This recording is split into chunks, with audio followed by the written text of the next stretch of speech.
The United States of America is not a democracy, not socialist, nor is it a dictatorship. The United States is a constitutional republic.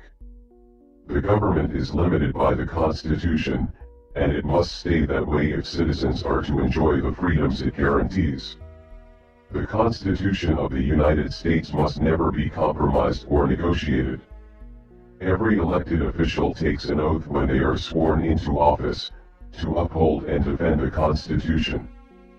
Yet, why do we have so many in office who want to amend the Constitution or, as some would like, replace it altogether?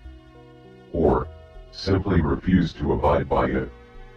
We are constantly bombarded by representatives and political heads who insist that rights be taken away. Any call for gun control is an attack on your rights as an American citizen.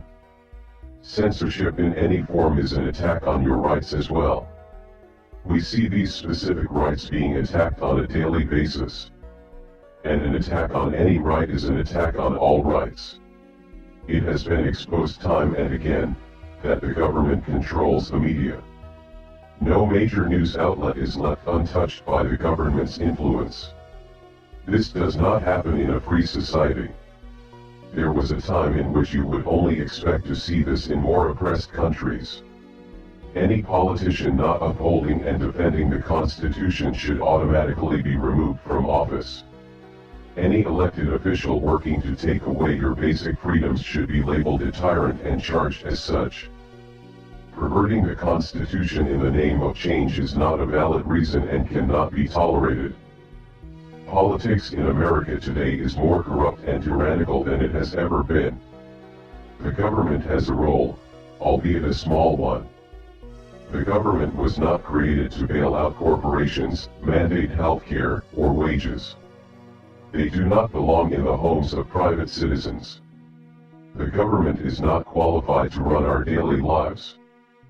But that is exactly their goal. Government, in its intended capacity, should only be as big as necessary to carry out its basic functions. As outlined by the Constitution, those functions are: to form a more perfect union, to establish justice, to ensure domestic tranquility, to provide for the common defense, to promote general welfare, and to secure the blessings of liberty.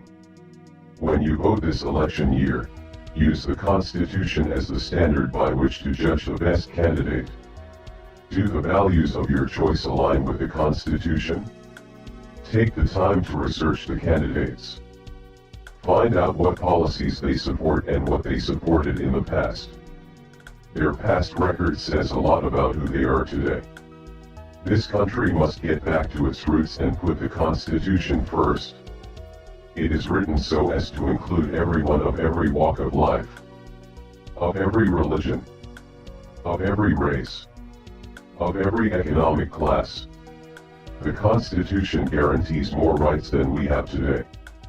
Laws written since the ratification of the Constitution have done little more than take away rights and encroach upon our freedoms. This country headed down a path that labels law-abiding citizens as criminal and terrorist. The political leaders today stand behind foreign entities, radical terrorism, and corrupt ideologies and turns its back on its own citizens. The current political environment has done more to divide the country along racial, religious, and economic lines than any other time in the country's relatively short history. I should also add, it has created division along gender and sexual orientation lines as well. This division has gone on for far too long. Society cannot withstand these continued attacks. The streets of America are like kindling, ready to burst into flames at the slightest spark.